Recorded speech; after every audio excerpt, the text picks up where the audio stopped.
اعوذ باللہ من الشیطان الرجیم بسم اللہ الرحمن الرحیم۔ برادران عزیز و معزز خواتین، آج کی اس نشست میں اہل حق کو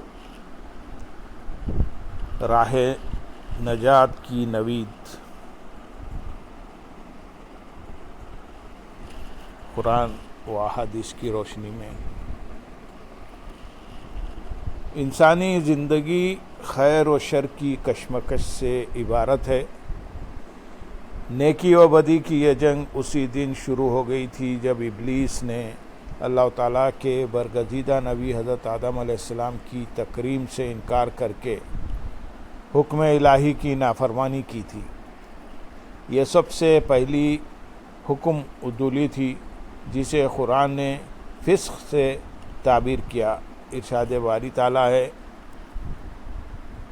وہ ابلیس جنات میں سے تھا تو وہ اپنے رب کی اطاعت سے باہر نکل گیا۔ سورۃ الکہف آیت نمبر 50۔ یہیں سے اطاعت اور نافرمانی کی کشمکش شروع ہو گئی۔ حضرت آدم علیہ السلام کے زمین پر ورود کے ساتھ ہی حیات بنی آدم کو آزمائش اور زمین کو امتحان گاہ بنا دیا گیا، جس کے نتیجے میں زمین پر خیر و شر کے تصادم کا آغاز ہوا۔ نیکی اور بدی میں اس کشمکش کے باعث دو راستے وجود میں آئے۔ انہی راستوں کی نشاندہی قرآن مجید یوں کرتا ہے۔ سورۃ البلد آیت نمبر 10 میں، اور ہم نے اسے خیر و شر کے دو نمایاں راستے بھی دکھا دیے۔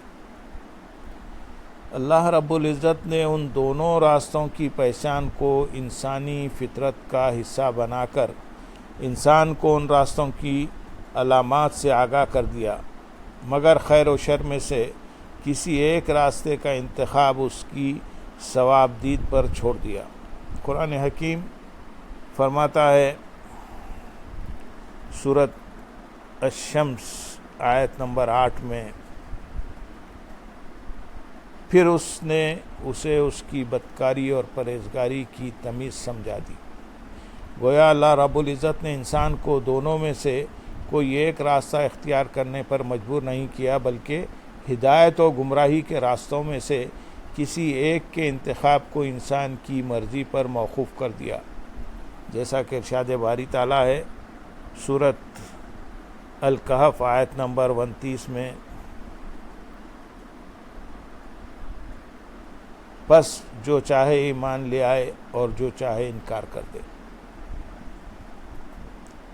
خیر و شر کی کشمکش اور تصادم میں شیطان فسق و نافرمانی، گمراہی و بے دینی، بد اعتقادی و بے عملی، ظلم و استحصال، فحاشی و عریانی اور جبر و استبداد کا علم بردار بن گیا۔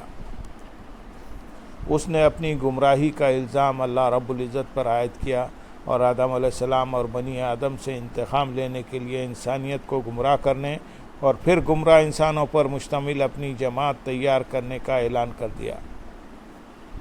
اس نے کہا، سورۃ الاعراف آیت نمبر 16 میں، بس اس وجہ سے کہ تو نے مجھے گمراہ کیا ہے، مجھے قسم ہے کہ میں بھی ان افراد یعنی بنی آدم کو گمراہ کرنے کے لیے تیری سیدھی راہ پر ضرور بیٹھوں گا تاکہ انہیں راہ حق سے ہٹا دوں۔ شیطان نے ساری انسانیت کو گمراہ کرنے کے لیے اللہ تعالیٰ سے مہلت طلب کی۔ اسے مہلت تو مل گئی، لیکن گمراہی کے فروغ کی منصوبہ بندی کرتے وقت اسے معلوم تھا کہ تمام انسان میرے جال میں پھنسنے والے نہیں ہیں۔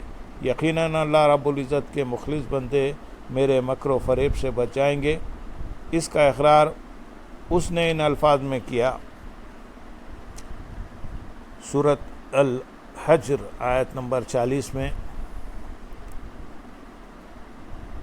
ابلیس نے کہا، اے پروردگار، اس سبب سے جو تو نے مجھے گمراہ کیا، میں بھی یقیناً ان کے لیے زمین میں گناہوں اور نافرمانیوں کو خوب آراستہ وہ خوشنما بنا دوں گا، اور ان سب کو ضرور گمراہ کر کے رہوں گا سوائے تیرے ان برگزیدہ بندوں کے جو میرے اور نفس کے فریبوں سے خلاصی پا چکے ہیں۔ اللہ رب العزت نے اپنے مخلص بندوں پر شیطان کا داؤ نہ چلنے پر مہر تصدیق ثبت کرتے ہوئے اس سے کہا، سورۃ الحجر آیت نمبر 42 میں، یہ اخلاص ہی راستہ ہے جو سیدھا میرے در پر آتا ہے، بے شک میرے اخلاص یافتہ بندوں پر تیرا کوئی زور نہیں چلے گا۔ ابلیس کے اعلان بغاوت اور اللہ رب العزت کے اپنے مخلصین کی حفاظت کی ضمانت کے نتیجے میں انسانوں کے دو گروہ بن گئے، ایک رحمان کا فرما بردار تو دوسرا شیطان کا پیروکار، ایک حق و ہدایت کا لمبردار تو دوسرا باطل و گمراہی کا پیامبر، ایک ولایت رحمان کے زمرے میں آیا تو دوسرا ولایت شیطان کے شمار میں۔ اعلان حق نظام ہدایت بن کر زمین پر اترا، جبکہ شیطان کا اعلان بغاوت نظام دجل و فریب کی شکل میں زمین پر پھیل گیا۔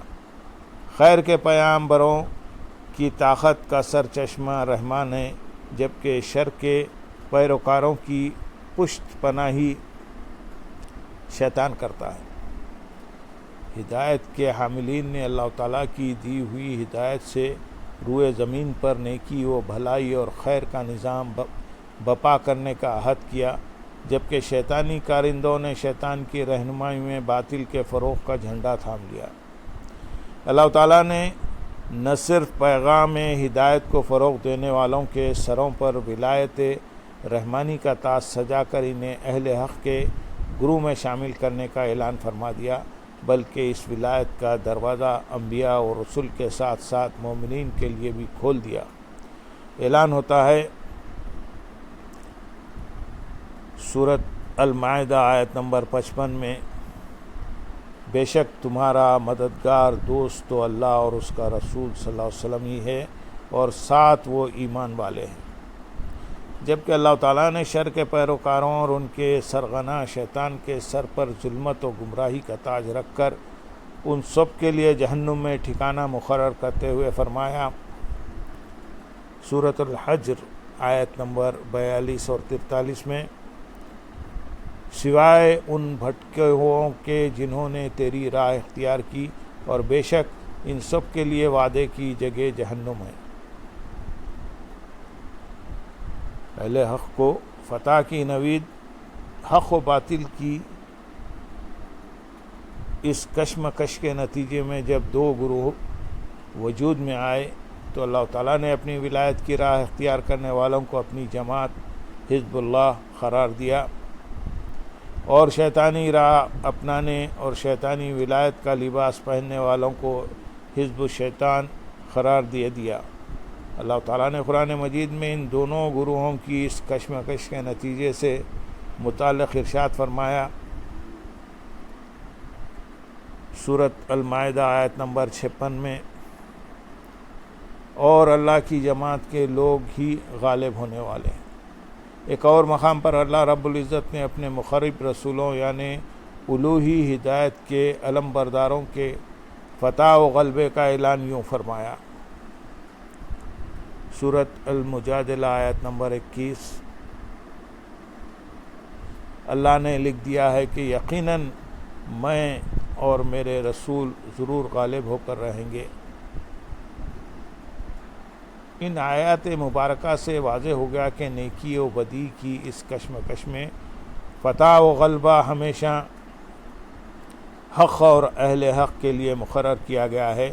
رحمانی قوتیں ہمیشہ شیطانی قوتوں پر غالب آتی رہیں گی۔ شیطان اور اس کا گروہ تمام تر حملوں کے باوجود مخلص بندوں پر غلبہ پانے سے عاجز رہے گا، اور یوں شر کا نظام ہمیشہ خیر کے سامنے نادم و شرمسار ہوتا رہے گا۔ اللہم صلی علی سیدنا محمد وعلی آل سیدنا محمد وبارک وسلم، وآخر دعوانا الحمدللہ رب العالمین۔